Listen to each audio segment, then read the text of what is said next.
Sasa ndugu zangu, kwa nini nimezungumza haya? Nimezungumza haya ili utambue pia umuhimu wa wewe kutafuta maeneo yenye utulivu, kwa mfano miti, kuna miti mingi ambapo kuna balance ya mawimbi, lakini maeneo ya ziwani au maziwa, mito mikubwa, lakini maeneo ya asili au maeneo yenye utulivu, ili kuweza kupata balance ya mwingiliano wa mawimbi katika maombi.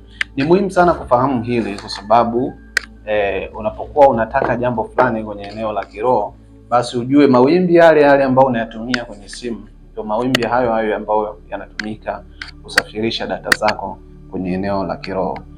Kwenye wakati wa maombi, wakati wa ibada, wakati wa tafakuri au wakati wa meditation, ni muhimu sana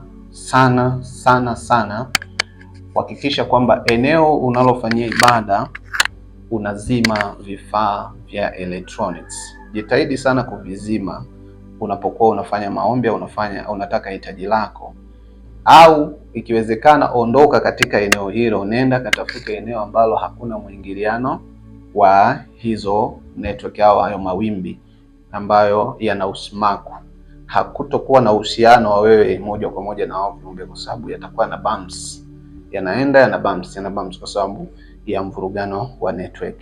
Ndio maana leo hii kumekuwepo na shida ya ufahamu, shida ya akili, shida ya utulivu kwa watu, kwa sababu mwingiliano huu wa mawimbi ni mkubwa sana katika mazingira. Kwa hiyo utafuta maeneo yenye utulivu ili lengo lako la kiroho liweze kutimia. Kimsingi tu niwaambie kwamba mwili wa mwanadamu unafanya kazi katika pande zote mbili, upande wa kiroho na upande wa kimwili.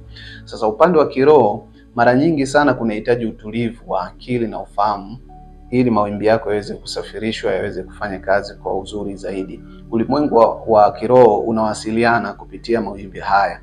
Bila kujua, unaweza ukawa unaingia kwenye interaction ya haya mawimbi, mwisho wa siku hitaji lako lisiweze kutimiwa.